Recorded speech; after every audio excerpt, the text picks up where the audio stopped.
ఆంధ్రప్రదేశ్ ప్రభుత్వం కీలక నిర్ణయం తీసుకుంది. రాష్ట్ర వ్యాప్తంగా వెనుకబడిన తరగతుల్లోని అట్టడుగు ఉన్నటువంటి సంచార విముక్తి జాతులకు చెందిన వారికి అండగా నిలుస్తుంది.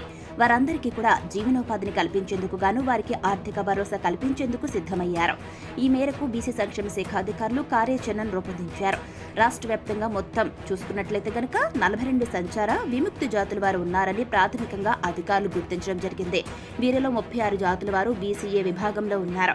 వారందరి పరిస్థితులు, వారిని ఎలా ఆదుకోవాలి, వారు ఏం కోరుకుంటున్నారు, ఇటువంటి ఎన్నో అంశాలను గుర్తించి అందుకు తగిన విధంగా చర్యలు తీసుకోబోతున్నారు. ఈ మేరకు అధికారులు ప్రతిపాదనలు రెడీ చేశారు.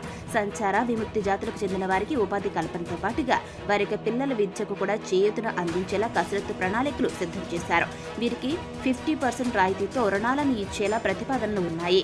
ఏడాదికి 15,000 మంది చొప్పున 5 ఏళ్లలో 70,000 మందికి అండగా నిలిచేలా చర్యలు చేపట్టారు.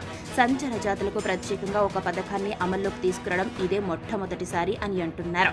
ముందుగా సంచార విముక్తి జాతుల వారిని డ్వాక్రా సంఘాల తరహాలో గ్రూపులుగా విభజించాలని భావిస్తున్నారు. ఇలా ఏర్పాటు చేసిన ఒక్కో సంఘంలో 10 నుంచి 20 మంది సభ్యులుగా ఉండొచ్చు. ఈ సంఘాల్లో వారికి ఇంట్రెస్ట్, అందుబాటును బట్టి యువత, మహిళలు, పురుషులతో వేర్వేరుగా సంఘాలు ఏర్పాటు చేస్తారు. కేంద్ర ప్రభుత్వం ఇలా గుర్తించిన సంఘాలకు ఒక్కో సంఘానికి 10,000 రూపాయల చొప్పున ఆర్థిక సాయం అందిస్తుంది.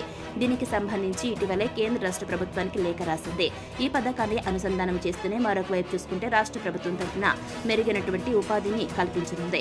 సంచార విముక్తి జాతుల వారికి శిక్షణ, అవగాహన కల్పించేందుకు ఒక్కో సంఘానికి 10,000 రూపాయల చొప్పున అవసరమవుతుందని అధికారులు ప్రాథమికంగా అంచనా వేశారు. రాష్ట్ర ప్రభుత్వమే ఈ యొక్క మొత్తాన్ని కూడా భరించనుంది. ఈ శిక్షణ తర్వాత వారు ఎంపిక చేసుకునే ఉపాధికి రుణ సదుపాయాన్ని ఎన్బీసీ, ఎఫ్డీసీ ద్వారా కల్పిస్తారు. అంతేకాదు 25,000 రూపాయల నుంచి 1,00,000 రూపాయల వరకు రుణాలను కూడా అందజేస్తారు. ఇందులో కూడా 50% వాటాను రాష్ట్ర ప్రభుత్వం రాయితీ రూపంలో భరిస్తుంది.